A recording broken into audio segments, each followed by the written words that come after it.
വിദേശത്തേക്ക് കയറ്റുമതി ചെയ്യുന്ന പച്ചക്കറികൾ സൂക്ഷിക്കാൻ കോഴിക്കോട് കരിപ്പൂർ വിമാനത്താവളത്തിൽ മതിയായ സംവിധാനമില്ല. വിമാന കമ്പനി ജീവനക്കാരുടെ അനാസ്ഥ കാരണം കഴിഞ്ഞ ദിവസം കയറ്റുമതിക്കായി എത്തിച്ച പച്ചക്കറികൾ നശിച്ചു. രാജ്യത്തിന് ലഭിക്കേണ്ട വിദേശ നാണ്യമാണ് വിമാന കമ്പനി അധികൃതരുടെ അനാസ്ഥ കാരണം നഷ്ടമാകുന്നത്.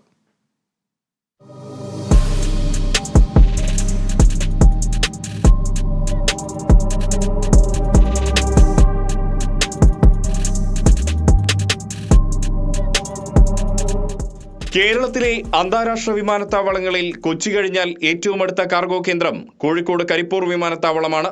കൊച്ചിയിൽ നിന്നുള്ള വിമാനങ്ങൾ 300-400 ടൺ കപ്പാസിറ്റി കാർഗോയ്ക്കായി അനുവദിക്കുമ്പോൾ കരിപ്പൂർ വിമാനത്താവളത്തിൽ നിന്നും കേവലം 50 ടൺ മാത്രമാണ് കാർഗോയ്ക്ക് അനുമതിയുള്ളത്. അത്രയും സാധനങ്ങൾ സൂക്ഷിക്കാൻ പോലുമുള്ള സംവിധാനം കരിപ്പൂർ വിമാനത്താവളത്തിൽ കൃത്യമായി ഒരുക്കിയിട്ടില്ല. ഇക്കാരണത്താൽ കഴിഞ്ഞ ദിവസം ഗൾഫിലേക്ക് കയറ്റുമതിക്കായി എത്തിച്ച പച്ചക്കറികൾ കരിപ്പൂർ വിമാനത്താവളത്തിൽ മഴയേറ്റ് നശിച്ചു പോകുന്ന സാഹചര്യമാണ് ഉണ്ടായത്. അതുമൂലം ചെറുകിട കയറ്റുമതിക്കാർക്ക് ലക്ഷങ്ങളുടെ നഷ്ടമാണ് ഉണ്ടായതെന്ന് Kerala exporters forum secretary Munshid Ali Kerala vision ന്യൂസിനോട് പറഞ്ഞു. ഇന്ത്യൻ എയർ ഇന്ത്യയിൽ ബുക്ക് ചെയ്ത 2 കാർഗോ ഏതാണ്ട് 4-5.5 ലക്ഷം രൂപയുടെ കാർഗോ ആണ് നശിപ്പിക്കപ്പെട്ടത്. ഇത് ഈ കാർട്ടൻ്റെ മുകളിൽ മഴയോ വെള്ളമോ പലപ്പോഴും ഈ കസ്റ്റംസ് എക്സാമിനേഷൻ കഴിഞ്ഞ് എയർലൈൻസിലേക്ക് കയറ്റുമ്പോൾ എയർലൈൻസിൻ്റെ സ്റ്റാഫിന് മാത്രമേ അതിൻ്റെ അകത്ത് പ്രവേശനമുള്ളൂ. അവരത് പ്രോപ്പറായിട്ട് സൂക്ഷിക്കേണ്ടത് അവരുടെയുള്ള ഉത്തരവാദിത്തമാണ്. ആ ഉത്തരവാദിത്തത്തിൽ നിന്ന് ഒഴിഞ്ഞു നിൽക്കാൻ ഒരു എയർലൈൻസിനും സാധിക്കില്ല. ആ എയർലൈൻസ് അങ്ങനെ ഒരു നഷ്ടം ഉണ്ടായിട്ടുണ്ടെങ്കിൽ എയർലൈൻസ് ഇവരെ കോമ്പൻസേറ്റ് ചെയ്തേ മതിയോ. കാരണം ഇതിൻ്റെ അൾട്ടിമേറ്റ് തുക ഈ പറഞ്ഞ കർഷകർക്ക് പോലും കിട്ടേണ്ടതാണ്.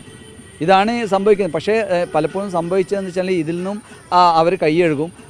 ചെറുകിട കയറ്റുമതിക്കാർക്ക് ഇത് ഈ ഭദ്രകർണങ്ങളിൽ അടിക്കുന്ന പോലെ അവർക്ക് യാതൊരു റെസ്പോൺസും ആ ഉത്തരവാദിത്തപ്പെട്ടതിൽ നിന്ന് കിട്ടുന്നില്ല എന്നതാണ് സത്യം. പ്രധാനമന്ത്രിയുടെ 1 ഡിസ്ട്രിക്ട് 1 പ്രൊജക്ട് പദ്ധതിയിൽ കോഴിക്കോട് ജില്ല ഉൾപ്പെടാനുള്ള കാരണം തന്നെ പച്ചക്കറി കയറ്റുമതിയാണ്. ഊട്ടി, മൈസൂരു, നഞ്ചൻഗൂഡ് എന്നിവിടങ്ങളിൽ നിന്നടക്കമുള്ള ഫ്രഷ് പച്ചക്കറി ഗൾഫിലേക്കും യൂറോപ്പ്, അമേരിക്കൻ രാജ്യങ്ങളിലേക്കും കരിപ്പൂർ വിമാനത്താവളം വഴിയാണ് കയറ്റി അയക്കുന്നത്. എന്നാൽ പാക്ക് ചെയ്തെത്തുന്ന പച്ചക്കറികൾ കൃത്യമായി സൂക്ഷിക്കാൻ സംവിധാനമില്ലാത്തതും അധികൃതരുടെ അനാസ്ഥയും കാരണം നല്ല രീതിയിൽ അവ വിദേശത്തേക്ക് കയറ്റുമതി ചെയ്യാനാകാത്ത സ്ഥിതിയാണ്.